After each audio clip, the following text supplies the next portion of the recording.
ఇంత ఓపికగా వెయిట్ చేసి నేను రాగానే పూలతో హారతులతో నన్ను స్వాగతించారు కదా, ఇంతకన్నా ఏం సాధించాలమ్మా? ఇంతకన్నా ఏం సంపాదించుకోవాలి చెప్పండి? మీ అందరి తాలూకా ఇంత ప్రేమాభిమానాలు,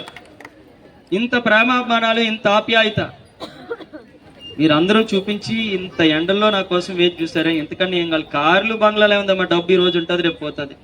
కానీ మీలాంటి కుటుంబ సభ్యులు జగన్మోహన్ రెడ్డి గారు నాకు దక్కింది. ఎప్పటికీ కూడా మీ అభిమానానికి మీ పాదాల దగ్గర ఉంటానని చెప్పి మీ అందరికి కూడా తెలియజేసుకుంటూ, మరి ఆలస్యమైనందుకు మరొకసారి మీరు అందరూ కూడా పెద్ద మనసుతో క్షమించాలని చెప్పి కోరుకుంటూ, అంటే ఒక 5 నిమిషాలు నేను మాట్లాడింది వినండి. 5 రోజుల్లో ఎన్నికలు ఉంది, 5 సంవత్సరాలు మన భవిష్యత్తు. 5 నిమిషాలు నేను చెప్పింది విని ఈ 5 రోజులు ఆలోచించి మీరు తీసుకునే నిర్ణయం 5 సంవత్సరాలు మన భవిష్యత్తును నిర్ధారిస్తుంది. కాబట్టి 3 5లు అన్నాను. అందుకే 5 నిమిషాలు, 5 రోజులు, 5 సంవత్సరాలు. 2014లో చంద్రబాబు నాయుడు గారు ఇచ్చిన హామీలు, 2019లో జగన్మోహన్ రెడ్డి గారు ఇచ్చిన హామీలు. 2014 నుంచి 19 వరకు చంద్రబాబు నాయుడు గారు ఎన్ని నెరవేర్చారు, 2019 నుంచి 24 వరకు జగన్మోహన్ రెడ్డి గారు ఎన్ని నెరవేర్చారు? ఈ అంశాల మీదే రేపు మీరు ఆలోచన చేయాలి. 2014లో చంద్రబాబు నాయుడు గారు సుమారుగా 626 హామీలు ఇచ్చారమ్మా. అన్ని ఇప్పుడు చెప్పాలంటే సాయంత్రం అయిపోద్ది. ఇప్పటికే మీరు తెల్లవారు అసలు ఇప్పటికే భోజనాలు లేట్ అయింది, బోల్డ్ సీరియల్ కూడా మిస్ అయిపోయింది. 2014లో చంద్రబాబు నాయుడు గారు ఇచ్చిన 626 హామీలు ఇప్పుడు చదవలేం కాబట్టి ముఖ్యంగా కొన్ని చెప్పుకుందాం. మా చంద్రబాబు నాయుడు గారు చెప్పారు, మా ప్రభుత్వం వస్తే డ్వాక్రా రుణాలన్నీ మాఫీ చేస్తామన్నారు. చేశారా? డ్వాక్రా రుణాలు ఆడవాళ్ళు చెప్పాలి, మనం కాదు. చేశాడా?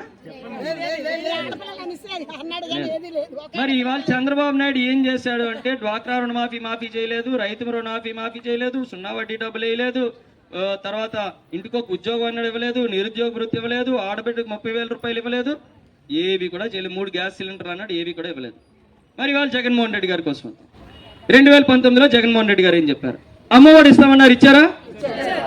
డ్వాక్రా రుణమాఫీ చేస్తామన్నారు, చేశారా? రైతు భరోసా వస్తుందా? చేతి డబ్బులు వస్తున్నాయా? పెన్షన్లు మీ ఇంటి దగ్గర తెచ్చిస్తున్నారా? రేషన్ దగ్గరలో తెచ్చిస్తున్నారా? ఆటో ఉంటే వాహన మిత్ర కింద 10,000 రూపాయలు ఇస్తున్నారా? ఎవరైనా నాయని బ్రాహ్మణులు మంగళ పని చేసుకుంటే 10,000 రూపాయలు ఇస్తున్నారా? రజకులు ఇస్త్రీ పని చేసుకుంటే 10,000 రూపాయలు ఇస్తున్నారా? టైలరింగ్ చేసుకుంటే 10,000 రూపాయలు ఇస్తున్నారా?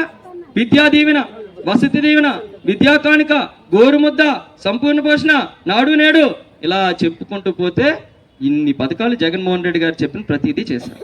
మిమ్మల్ని తెచ్చిచ్చేటువంటి కార్యక్రమం. ఇంతకుముందు ఇప్పుడు ఇక్కడ అందరూ కూడా ఏదో పని చేసుకునే వాళ్ళే కదమ్మా. చాలా మంది ఇక్కడ ఏదో పని చేసుకుని బ్రతికేవాళ్ళే. ఆ రేషన్ తీసుకోవడానికి ఒక రోజు అలా అక్కడ నిలబడితే ఆ రోజు వచ్చి 300 400 పోయినట్టే. ఇంక రేషన్ ఇచ్చేమో ఉపయోగం? అంతే కదా, ఒక రోజు కూలిపోయినట్టే కదా అక్కడ చాలా మందికి. కాబట్టి ఆ పెన్షన్లు తీసుకున్న వాళ్ళు ఎంతమంది ఉన్నారు చెప్పండి అమ్మా.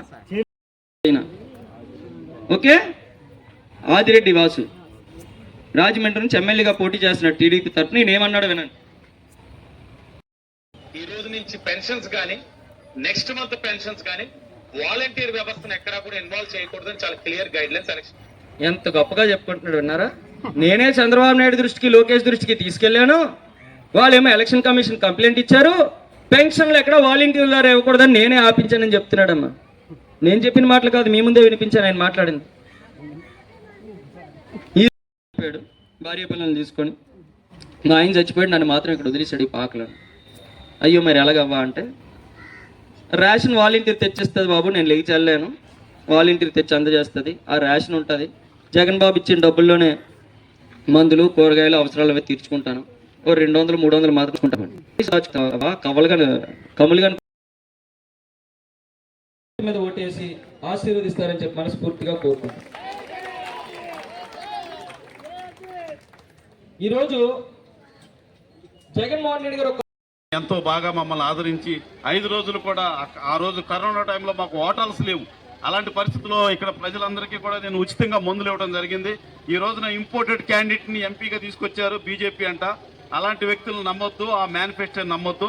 మన జగన్మోహన్ రెడ్డి గారికి ఓటేయాలి, అది పనిని అత్యధిక మేరతో ఓటేయాలి. Thank you very much.